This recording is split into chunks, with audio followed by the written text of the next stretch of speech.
Good afternoon, friends, colleagues, and future change makers.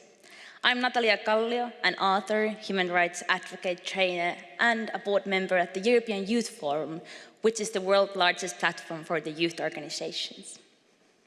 Today, we have already heard from many young people, and I will continue from the vision they already shared. I was invited to deliver a keynote on what do young people expect from their education.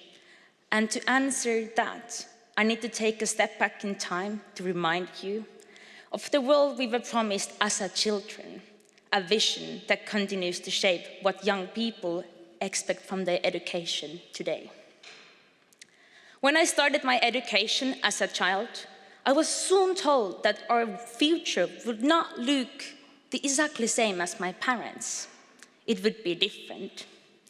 I was told that I'm not able to have just a one career or profession because the robots were set to take over of the many jobs that humans once did.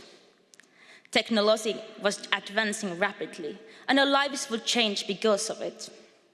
My teachers also say that our aging population would mean that my generation would carry the burden of paying for the pension of at least 2 people.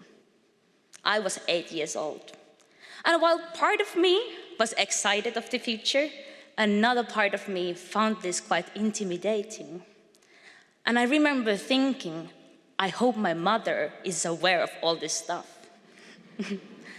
But even at that young age, I had already decided what I'm going to do when I grow up. I want to be an author and write my books, and I want to help and save the planet with other people. And it's funny to say today that I actually ended up in the fields of human rights and politics, and I am an author writing my books. And that is at least 2 careers or professions, right? And at least at this point, no robot has taken over my job, but the AI and technology are really helping me to do my job. But also, only 1 week after that first revelation my teacher did to me, my teacher told me that not only the nature of labor was changing, but also the climate was changing. Temperatures were rising and lack of water was a real threat to our society. So, an uncertain future and teachers and parents who were just as uncertain as I was. And here we are today, in a world that is constantly evolving. The future is uncertain, the problems are wicked, challenges seem untrackable, but somehow tomorrow seems also promising. And that is because the world is still evolving. And it is this evolving world that has shaped what young people today expect from their education and the role they want to play in our society. Today, we recognize that our schools and universities alone are no longer enough to equip the young people with all the skills and capacities they need to succeed in life and to be active participants in our society. Not every child has equal opportunities, and not even in Finland.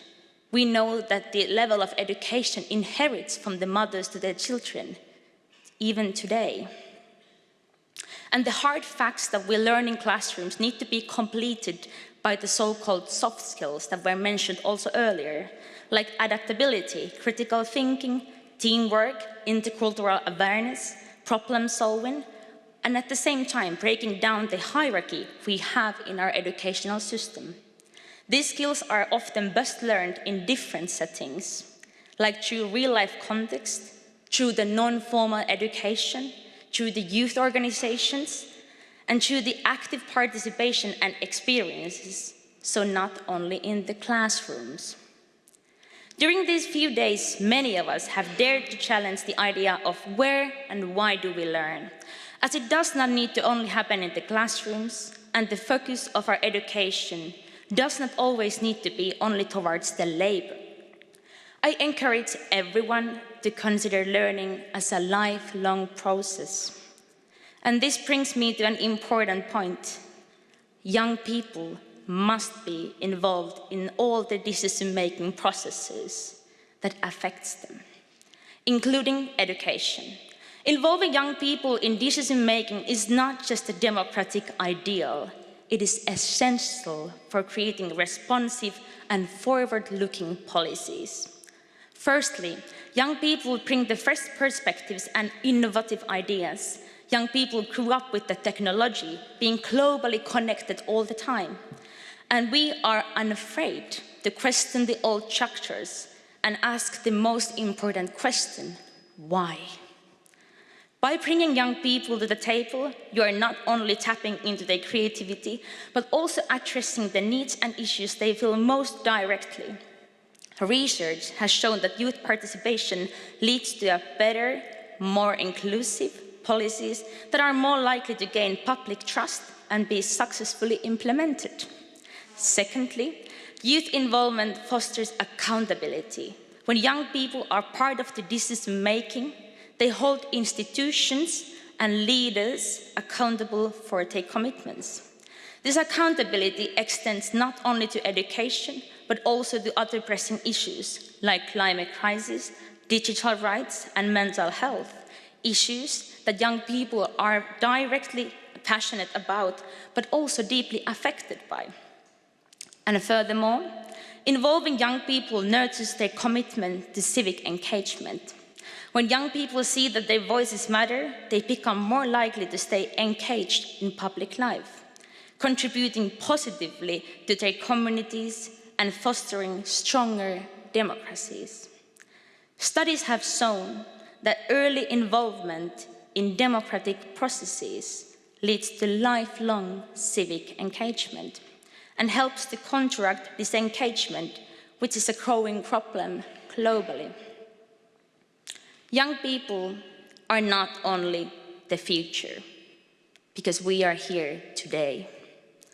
And decision makers have the privilege and responsibility to bring young people into these spaces, from all the way from the planning till the implementation. This isn't just an ideal, it is necessity for building the sustainable, resilient, peaceful, and inclusive society. And that is what young people expect from their education. So together, we can create an education system and a world that reflects the values of democracy and cooperation. So let's work together, but most importantly, let's learn together. Thank you.